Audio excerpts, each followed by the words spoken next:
যোৰহাটত জিলা arm wrestling championship 2024 প্ৰতিযোগিতা অনুষ্ঠিত হৈ যায়। যোৰহাট জিলা আৰ্ম ৰেছলিং ক্ৰীড়া সন্থা উদ্যোগত যোৰহাটৰ হেল্থ লাইন জিমত প্ৰতিযোগিতাখনি অনুষ্ঠিত হৈ যায়। প্ৰতিযোগিতাখনিত 80 গৰাকীকৈ অধিক পুৰুষ আৰু মহিলা খেলুৱৈ অংশগ্ৰহণ কৰে। প্ৰতিযোগিতাখনি শুভ উদ্বোধন কৰে প্ৰাক্তন ৰাষ্ট্ৰীয় পৰ্যায়ৰ খেলুৱৈ হেমন্ত সিং, পোহৰ লাইভ 8ৰ মুখ্য সম্পাদক অমৰ বৰুৱাই।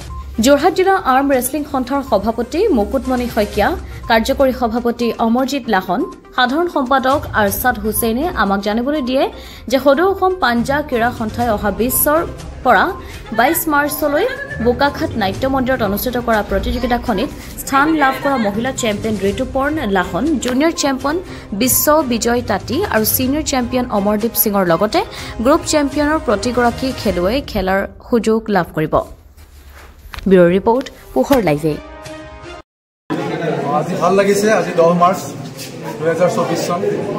আমি আজি সকলো যোৰহাট জিলাৰ পাঞ্জা খেলুৱৈ আমি একত্ৰিত হৈছোঁ আৰু একত্ৰিত হোৱাৰ একমাত্ৰ উদ্দেশ্য হ'ল যে আমি সদৌ অসম পাঞ্জা প্ৰতিযোগিতা যিখন 20 মাৰ্চৰ পৰা 22 মাৰ্চলৈকে এই মাহত অনুষ্ঠিত হ'ব বোকাখাটত, তাৰ বাবে আমি যোৰহাট জিলা দল গঠনৰ প্ৰস্তুতি কাৰণে আমি এই প্ৰতিযোগিতাখনি selection trial for the team Jorhat আমি কৰিছোঁ আৰু ইয়াত যথেষ্ট সংখ্যক খেলুৱৈ আমাৰ মাজত উপস্থিত হৈছে।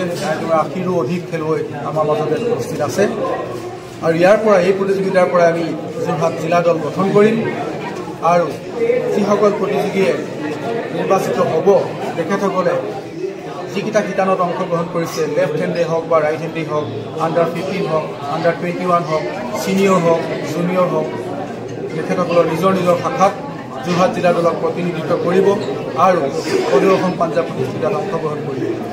আৰু ইয়াৰ লগে লগে আমি আপোনালোকৰ সংবাদ মাধ্যমৰ থ্ৰুদি জনাবলৈ পাই সুখী হৈছোঁ যে board of control for arm wrestling in ইণ্ডিয়াৰ তত্বাৱধানত দুলীয়াজানত প্ৰথমবাৰৰ বাবে দুলীয়াজানত ৰাষ্ট্ৰীয় পাঞ্জা প্ৰতিযোগিতা যিকোনো খেলুৱৈ নিজকে এজন ৰাষ্ট্ৰীয় খেলুৱৈ হিচাপে প্ৰতিষ্ঠিত কৰিবলৈ অসমৰ বাহিৰলৈ নোযোৱাকৈ হ'ব আৰু